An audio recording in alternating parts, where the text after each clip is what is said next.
Welcome to the Santam Insure Your Future Money Bootcamp with me, Mapalomaku. And me, Maya Fisher-French.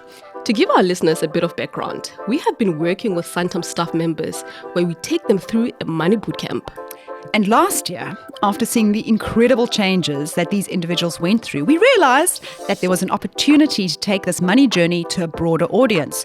So thank you very much to Santam for sponsoring this podcast.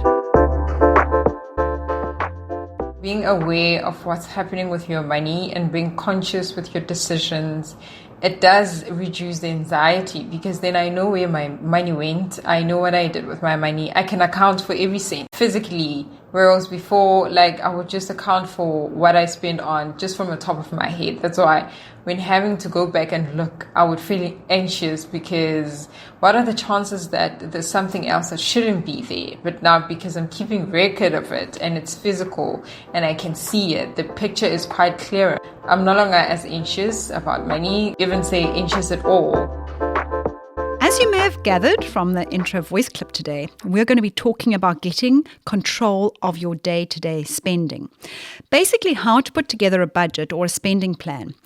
And you had just heard from Tato in that intro voice clip about how her anxiety reduced when she drew up a budget. Mapalo, do you see something similar when you are coaching people? You know what, Maya? People are always reluctant to actually get down to the numbers. What I often see, people say, I do have a budget. I say, okay, send me your budget. And normally people write my income, my house or rent, car, then they say miscellaneous. And that's it. That's it. And I say, okay, actually, how your budget is this way. You write down everything that you're spending. And people always say, I was not aware just how much I'm spending. I thought that I spent this amount on X, but when I finally started tracking my expenses, I realized that I am way, way far from what I wrote down in that budget.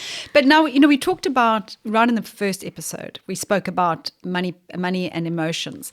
And in this moment of anxiety, so what you've described there is like you go from this place of denial or not really knowing and just having this mild anxiety about the fact you don't really know what's happening to your money. But there must also be an anxiety when you are faced with the truth of where your money's going. Yes. So when does that anxiety shift away to say, I'm back in control again? Yeah. I'll give you an example. About 2 years ago, I worked with Pam, and she used to just help me around with admin. And I asked her, do you have a budget? Because I want you to start investing. At that time, she didn't have any investments whatsoever. And I was encouraging her to invest. She didn't have any debt, luckily. So she said, no, I don't have money to invest. I said, there's no way, Pam. You probably do have money. Show me your budget and let's go through this. And one of the things I did with her, I said, okay, give me your bank statement. Let's print it out. Let's go through what's happening there. Do you know what her words were? There's no way that I've earned that amount of money. There's no way that there's such amount of money that has gone through my account. It's impossible. Totally no idea. No. So she didn't realize because she does sorts of gigs on the side as well. She does hair, she does this. Okay, the gig economy. Yes, right. yes. So she actually had quite a lot of money going through her account, but because she wasn't budgeting, she would spend it frivolously throughout the month. And then she would say, I don't have money. And I said to her, okay, so clearly in the past 6 months, in the past 12 months, you've been making some sort of money and you can afford to invest. And once she did that, she says, I don't even feel it anymore. The first 2 months she complained. Yep. The first 2 months she was complaining. But after that, she didn't feel it anymore. But she knew exactly what her expenses were, and she was tracking that, and she even knew when she was a little bit off budget. And that's what I find when we work with people is that, there's this anxiety and lack of feeling of control. Then they do the budget, they get the handle on the spending, and yes, it's a bit scary at first, but the feeling of knowing where your money goes changes everything. It gives you a real sense of control. And I think at this point on this really, really important point. We're going to bring in Sibongile. So, Mapelo, you introduced Sibongile Yes, to so us. Sibongile was one of my mentees from last year's cohort, right? And what I loved about her, she was really willing. She came in very similarly to the stories that we've just mentioned, where she's like, what do you mean I need to budget? Like, there's nothing to budget here, right? But she gave herself, she gave into the process. And Sibongile, thank you so Hi, much. yes. Where do I start?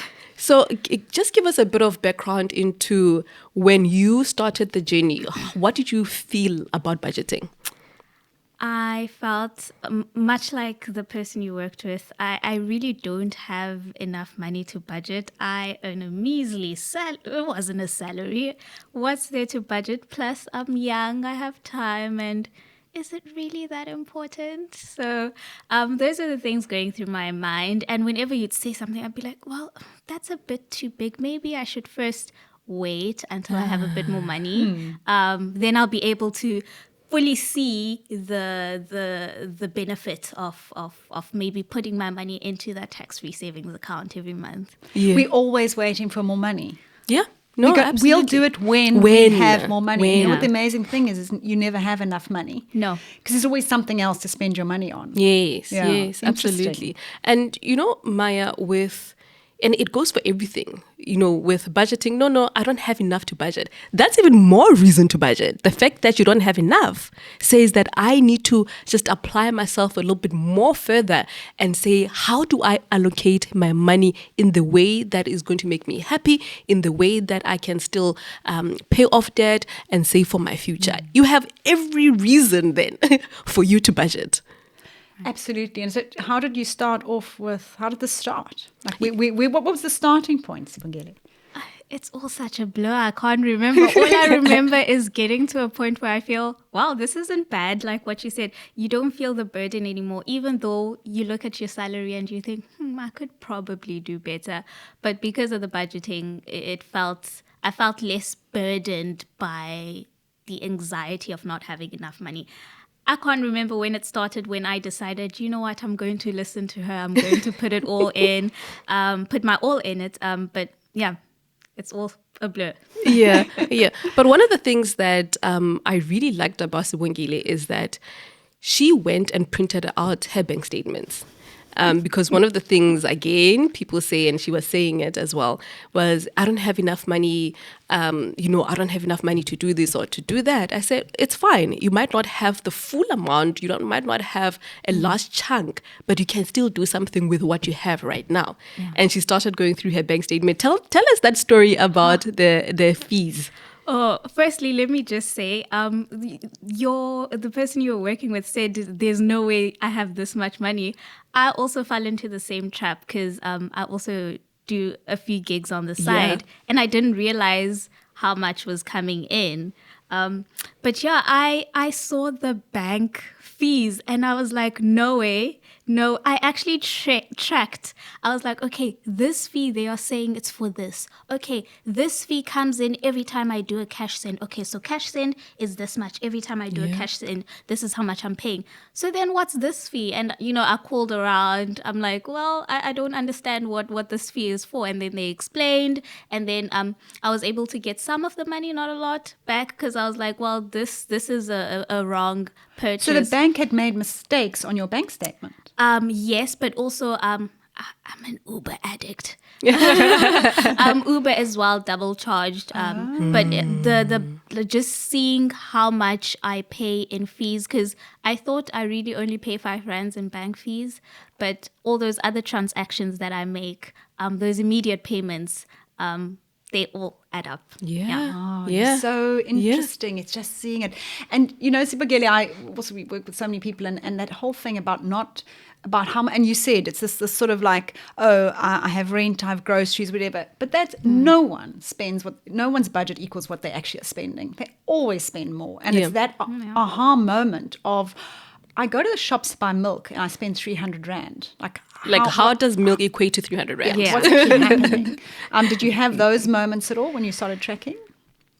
After a while, I realized I saw a pattern.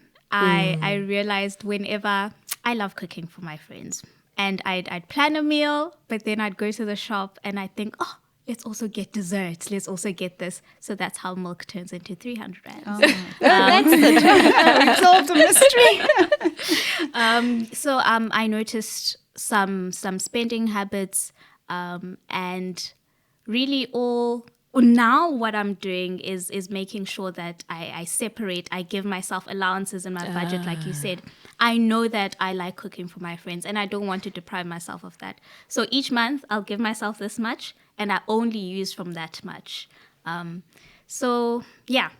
I love that. I love it. But I also I think this is something, one of the reasons Mapelo really wanted to see Bangele on the specific topic is because you went through this transformation period. You went from being an intern into receiving a stipend kind of income to actually receiving a full salary. Right. And the shift in that, how does already knowing how to budget impact the fact that you get that first salary? Because that blows a lot of first-time workers out. It's like one of my mentees said, when she started working, she suddenly had this extra income. And she was like, what do I do with this extra income? And then the banks were phoning her and saying, guess what? You've got extra income. Yeah. Have this loan. And she said, oh, why not? So if the money doesn't have a purpose, it can go the wrong way. I remember even before I knew that I'd get permanent employment at my company, I was telling Mapalo, I'm in this program and it's going to end soon, and I hope I'm going to get permanent employment, but I already have a plan for that. I know I have this debt and I want that done. Yeah. So by the time the extra income came in, I already knew what I can live off of. And I just gave myself just a little bit more to reward myself. And that was my budget for living. And then everything else, now I know, like I was saying earlier on, everything else now I know, okay, this has a purpose. This is going towards my debt. This is going towards saving. This is going toward retirement. So yeah, it helps. Budgeting helps you know what you can reasonably live off of. And then what you can do with the extra money. If you're not sure, you can, it's like the options abound once you realize, okay, I have so much money left to do whatever I want with. And I love the fact that, for me, you mentioned something very important, that while you were tracking your expenses, you started seeing habits. Right. And I love the fact that even now, because Maya, oftentimes people think when you talk about budgeting, oh my gosh, I need to deprive myself of this. But you said, I give myself an allowance for the things that I do like. If that allowance is done, then you know that that's done, right? But you're still living within your means, number one. You've allocated for the things that you love and are passionate about, and yet you are still saying, I want to save, I want to squash my debt. I think for me, that is where the power in budgeting comes from, that you are giving, you have control over your money, and it's not the other way around. Absolutely. And, also now I want to maybe talk a little bit about the types of approaches to budgeting. Like, you hear zero-based budgeting and the 50, 30, 20. And we must maybe unpack those, because one of the things I find is that I don't think we should be prescriptive about people's budgeting. Just like you said, you've got a plan with your money. But some of the things, your plans may be very different depending whether you've got kids or you're single or you've got a plan to get married, or like me, you have date night in the budget. Everyone's got different things. So I often find people look at each other, or they want some sort of rules to budget by, Mapelo. I mean, do you want to maybe talk a little bit about some of those rules out there and what we think of them? Yeah. So, I mean, for me, Maya, I think having a rule, I love rules.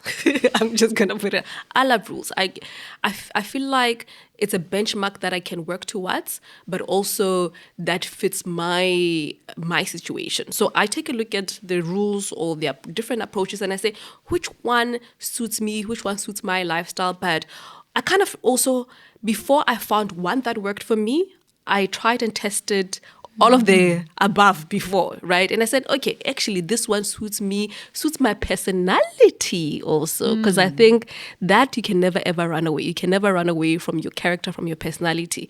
So for some people, they want that rigid percentages and they can do that.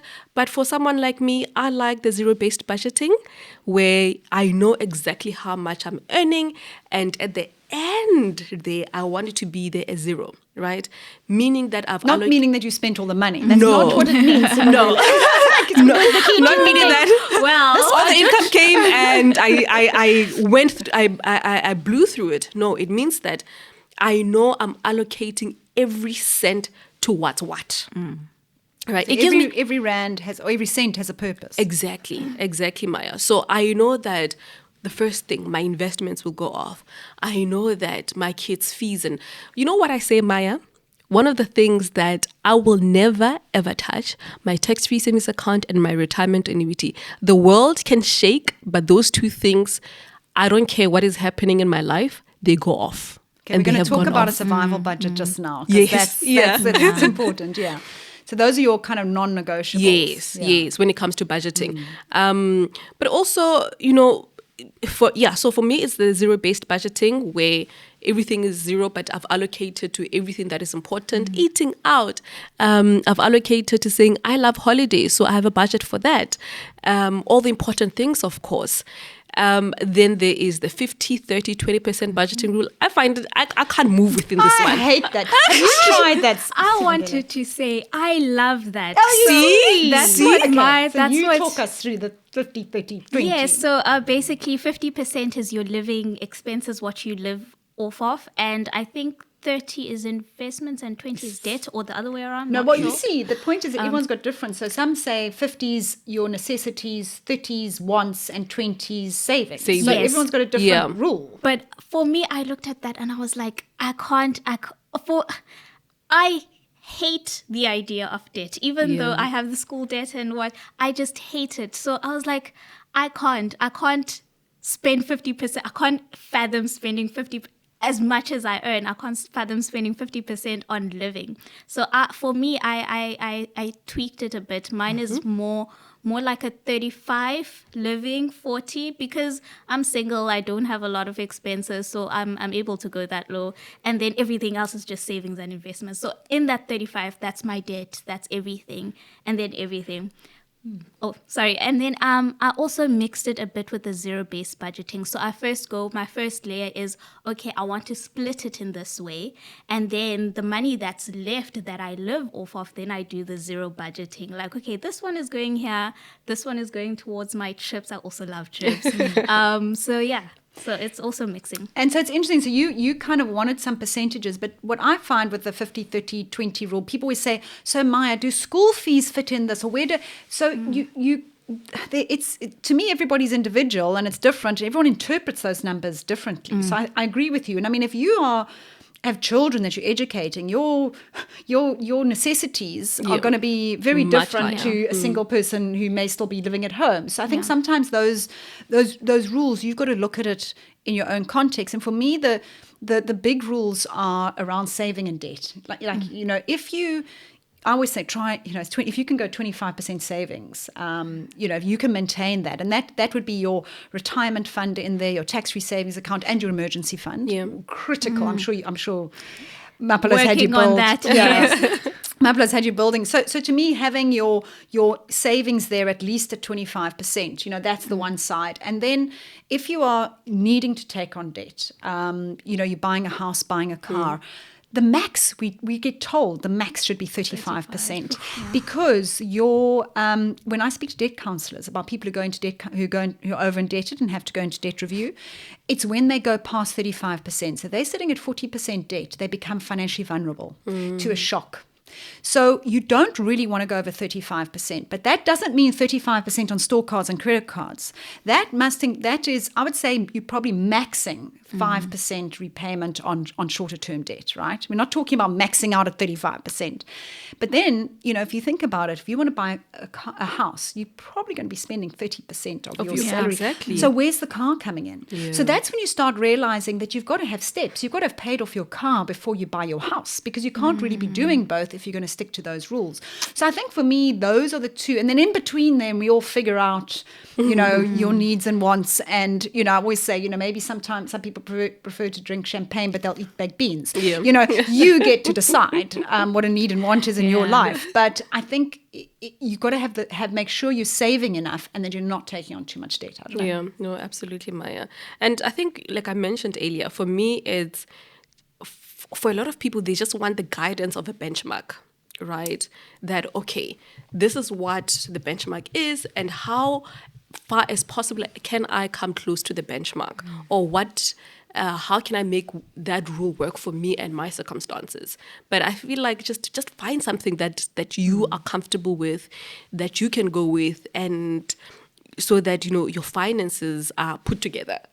And I think we'd like to compare ourselves to other people. So one of the big ones, like, how much are you spending on groceries? Am I overspending at Woolworths or whatever? Yeah. So sometimes those are interesting conversations. You say, well, I'm actually spending more on groceries than I am on my home loan. Maybe there's a problem.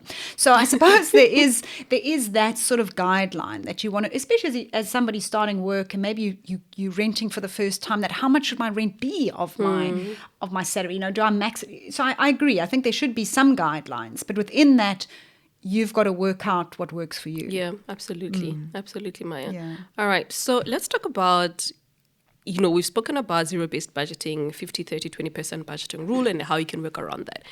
What if you hit a financial shock in your family? What kind of budget should you be going with? Should we just continue as is or what? So, Mapelo, you and I, we need to start a club. It's called the Survival Budget Club. So Mapelo and I both work for ourselves. We have for many years. And we also have, and I have a husband who's worked for himself. And so income, there have been huge financial shocks in our lifetime. And my first financial shock was when I was 32. We just bought a huge new big house because we now had our second child, and it was a big fixer-upper, and we thought this was a clever idea. We've, buying homes. And I lost my job. My husband lost his job, and we went on carrying on spending like nothing happened. Like nothing happened. And suddenly dug ourselves this really big debt hole. And it was after that we put together our first budget. And that was the survival budget. And I remember crying, Sibongile. I was in tears because I thought, this is what's coming in, this is what's going out. And it was the first time we had to work out what is the minimum that we need to live. So no luxuries. These are only needs. Yeah. Like, what is that minimum that we can survive? And what's really great with a budget like that is that you always know what that number is. And it gives you some confidence, I think, going forward. But I do have to tell you that in all those times that we've had to revert to the survival budget, which has been a few times, we've never touched our savings or investments. Oh, wow. That's been the one thing we never touched. And I think I look back and I think that's the greatest gift we ever gave ourselves. Yeah. And Maya, and I think you see how also this ties back to money and emotions, that yes, you looked at that number and you wept, right?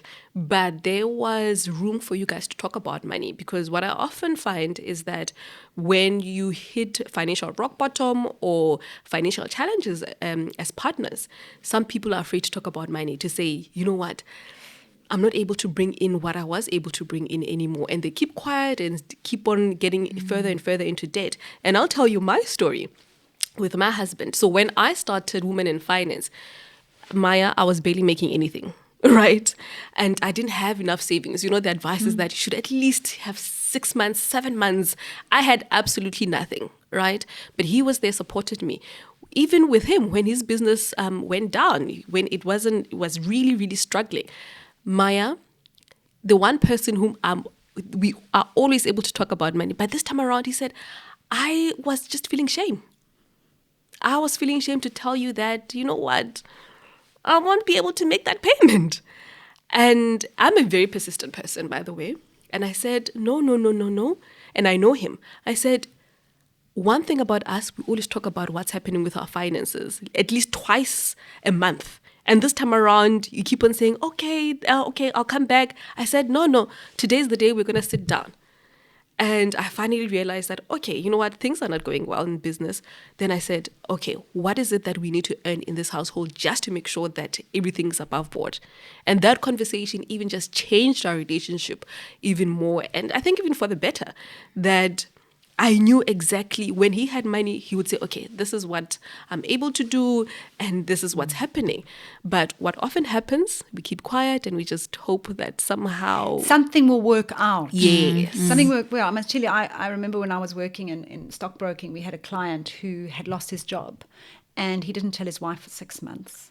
He pretended to go to work. So he was just drawing on savings to pretend he was earning a salary. 6 months. 6 months. So you need to be so careful about, and I always think, we often, I don't know what Sibongile, if Mapula put you on a survival budget, most of the time when we're coaching people, they come in and they are in deep financial difficulty and they're trying to pay off debt. And you've got to put together a budget that's just, the survival budget. Right. But that is, and very quickly, that survival budget, you're able to live more than that because your debts are paid off quite quickly. But it's always just that one, and it sounds to me like you've got that. You said you know exactly what it is because you were an intern, you know what you can kind of survive on. And does that give you a kind of a comfort? 100%. I no longer have to worry that I won't be able to do the things that I want. I know I'm talking a lot about that, but that's the more important things for me because I know I'll always be able to cover food and a place to live. I have father if things go down. But it does help me know that, one, my current situation is under control. My current financial situation is under control. I won't find myself on the back foot. And also, a year from now, I will be fine, whatever happens. It helps. I remember when I was waiting to hear whether I'll be taken on at my current company, a lot of people were stressed for me. They were like, so what are you going to do? How are you going to live? How are you getting money? And I was like, but I'm fine. I know I will be fine 3-6 months down the line because I've built habits. I know what I need, and I'm not overexerting myself. That helps a lot to know what you can live off of, and the comfort, the certainty that you get from that is really wonderful. But I think where the challenge comes in is when you start a family. Oh my! You're taking on a there. bond and you're taking on school fees because your survival budget changes quite quickly. No, quite. Suddenly you've got this mortgage and you've got school fees. And one of the big things that I think we all need to have a very honest conversation is the cost of education and committing ourselves to so when you put your child into grade 1, and if you choose a private school, for example, a fee-paying school, you've got to escalate that at 10% a year. And, you've got to think about these things. So your survival budget does actually have to grow quite a bit when you start a family. Having So a it's, family. there's a survival budget when you're single and there's a survival budget with a family and it becomes quite challenging. But that's Maybe the I thing, should Maya. just stay single. Sorry, for the rest of my life. That's an excellent budgeting strategy. I'm very sorry, Mapala. But that's why, Maya, we're talking about, whatever stage of your life you're at, just think about the things that you desire. Do you desire to have children? And how quickly, and already start thinking about the financial implications. Because yes, it's wonderful to have a baby and they are so nunus, but they are so expensive. They are very expensive and you can't take them back. No, you can't return to sender. Okay, Maya, now, give us the practical steps. How does one start a budget? Well, I think the starting point is, and this is what I often do, and I did with our mentees, and it's a good starting point, is exactly, and it's what you did. You pull out your bank statements, but not only that, get them to write down everything they're spending for a month. Yeah. One of mine last year was not happy with that. She said, you just want to know what I'm spending and I don't want to share this with anyone. And I said, you don't have to share it with anyone. You just have to do it. Yeah. And that reveals a lot. It reveals the habits. So that's always, there are so many aha moments in that month because people are like, oh, when I go to the shops, I spend 300 Rand for a thing of milk. Or it's this habit. When I take I remember one couple, we were doing money makeover. They realized that when they went shopping, they took their daughter. And that landed up costing them money because they landed up buying things for the daughter. Leave the child at home. So exactly that. So you start to pick up your habits. You also start to pick up your cash flow behavior during the month. So one woman from Money Makeover, she had she would run out of money halfway through the month. She was on the credit card by halfway through the month. And what she realized was that she had that wealth effect on payday. Don't we all get the wealth effect? Yeah, I'm rich. And she'd buy something for her daughter and they'd go out and they'd do this and the other. And she hadn't budgeted for the month. So what she started to do is to say, right, and nappies. She said, I'd be putting nappies on the credit card halfway through the month. Sure. But now because she tracked everything, she said, oh, I buy X amount of nappies. So let me do that at the beginning of the month. On payday, I will buy all the nappies for the month. I will put on enough electricity for the whole month. I will buy all my non-perishables for the whole month. So that she was only left with some weekly expenses, which is your fresh fruit and vegetables, maybe, and transport. And she was able to plan better. Within a month, she was making it to the end of the month. Oh, wow. She wasn't halfway. So a lot of it is that self-awareness. I think I would say to anyone, just start. There's no judgment, no nothing. What you're trying to do is see your habits. So if you start judging and adapting, you're going to miss your habits. So there's no, just do it like normal. Just track everything, write everything down, and then use that as a reflection. So that when you start filling in your budgeting and your expenses, you start to say, okay, how can I adjust it? Where is the waste kind of going? And I think what's also important is not carry judgment on what is wants and needs. I have a little bit of a problem with that. And the reason I say that, I mean, we all know what a want and need is. I mean, you really need to buy nappies for your child. A want would be a dress for your daughter. Yeah. But within your budget, you may say, so I'll give you an example. My husband and I, from the age my son was 6 weeks old, we started date night once a week. And that was so vital for our marriage. To be together, to have that moment out of the house together as a couple, I think it saved our marriage. But there are other things I'm prepared to go without then. So maybe I don't buy so many clothes, or there are other things I don't. So it's about what brings you joy and happiness with your money. So when you do the nice things, are they really delivering? I mean, Sipangeli, you really agreeing with that? I do. I love doing things for other people I love, and that brings me a lot of joy.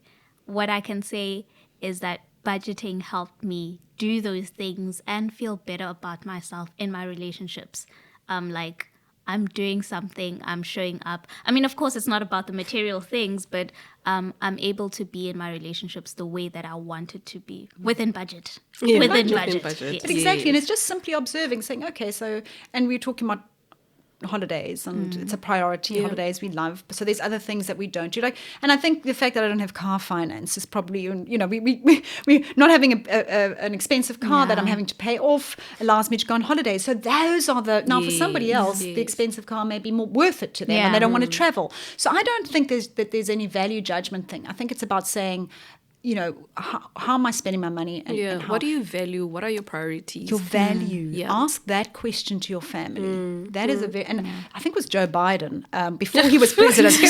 I'm like, are you bringing up here? I'm not bringing in American politics. It's just that he said this. He was still vice president, and he said, "Don't tell me your values. Show me your budget, and I will tell you your values." What? And and that is very powerful because if you sit in a room with people and you say, what is your dream in the next 5 years? I want to travel. I want to study overseas. I want to buy a house. Okay, show me your budget. Where have you put money aside for any of those things? And so don't tell me that's what you want. Because if you really wanted it, you'd be doing it. Absolutely. But I want to ask you, so that to me, I always start off with write it down, start to understand it. Do you use any of the apps? Are there any tracking apps that banking or no, Maya? Apps that you use? I'm so old school. I've had discussions with my friends. Some of them really love and enjoy apps.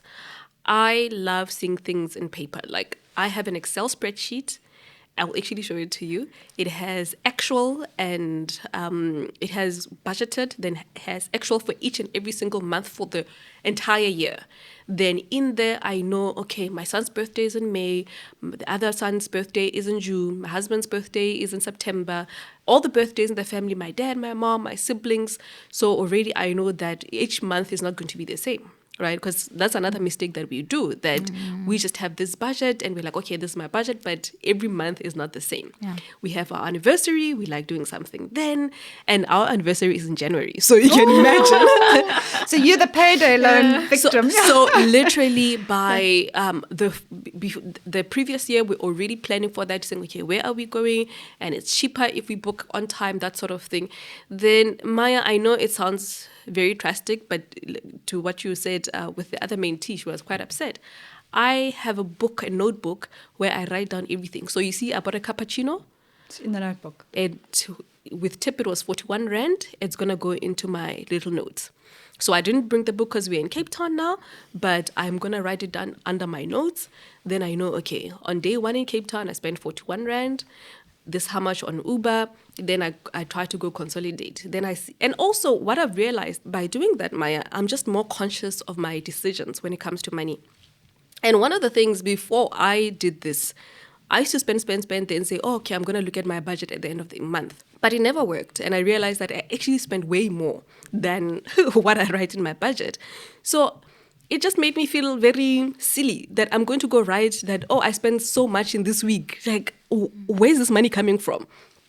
So for me, it's just that awareness constantly. And I've even seen with my kids, I mean, my 8-year-old turning 9, he will tell you, okay, I got tax money for today. I didn't want to spend the rest of it. He knows that, okay, your budget, maybe it's $100 or $50, let's call it whatever. But he never spends that exact amount. He will tell you, no, I want the rest of it to go towards my bank account. You know, so I think for me, more than anything, when it comes to budgeting, it's just the awareness and also getting to know yourself. Because there's something about money, right? It's not just numbers. You are actually getting to know yourself. And you know, I want to tell you something very interesting. The banks know you. They analyze all of your spending data. And they use that, right, that information. And Google knows your spending data. Everyone knows your behavior except you. So, Maya, take can control. I tell you something? When we started talking about our survival budget, do you know the bank actually sent me a message and said, we are seeing a different pattern of spending. Are you okay? Are you okay? Yes. Is everything okay? Have you gotten an increase? Have you, so they were just putting different scenarios. Like, okay, do you need help? Is it because your business is making more money? So I was like, huh? The banks track, Simon Gelly, I have to tell his face. Yes. He's just incredulous. She's like, what? Let me tell you something. Time Bank has got relationship with Pick n Pay Smart Shopper. Yeah. They use Pick n Pay Smart Shopper data to find out if somebody's about to default. They said if somebody starts moving from fresh vegetables or frozen to canned, they know there's a trajectory. Maya. They are using all of our data to monitor us. So don't you think we should use our own data to monitor ourselves? Exactly. So if the bank knows what you're spending and how you're spending and your spending habits, I think you should. Right. And I think that is probably the most powerful thing I can say about it is really know yourself. Yeah. Because everybody else knows. Everybody else knows your spending behavior. I mean, I use 22/7 quite a lot. Yes. And I like it. It also tells me like your biggest debit orders and you've spent this much on groceries or this. So it does give me that, but my husband's a big Excel spreadsheet person, and we do work on that Excel spreadsheet. But the other thing is just you were talking about, budgeting for those, not unexpected, those events are going to happen and planning for them. And one of the big mistakes people make is the school fees come every 3 months, and then they borrow money. They're going to overdraft for school fees. Like school fees are coming. You know that. They know that. So what you need, you do is you take something, you make it. You say for example, it's 12,000 Rand a year in school fees, but you pay it twice a year, so 6,000 each. That's still 1,000 Rand a month. Put the 1,000 Rand a month in your budget. That's school fees, 1,000 Rand, and transfer that money. This is exactly what I do. I transfer money into my little savings account linked to on my banking app for that, so that when it comes, it's there. And that's one of the ways of taking those. And I have a holiday slush fund, and I have a gift fund, and all of that. And that's the way I use to smooth over those months where I know those things are coming. Yeah. Very important, budgeting. Any last words, especially now that you are a permanent employee? Right. Because of my job, I really it's made me to love efficiency, to champion it above everything else. And I just realized now, hearing you speak, that maybe my budget's inefficient. Not that I'm knocking myself down. That money that I save, or like give myself grace, I could really just do I know there'll be a birthday, and I know I won't really have to spend that money this month.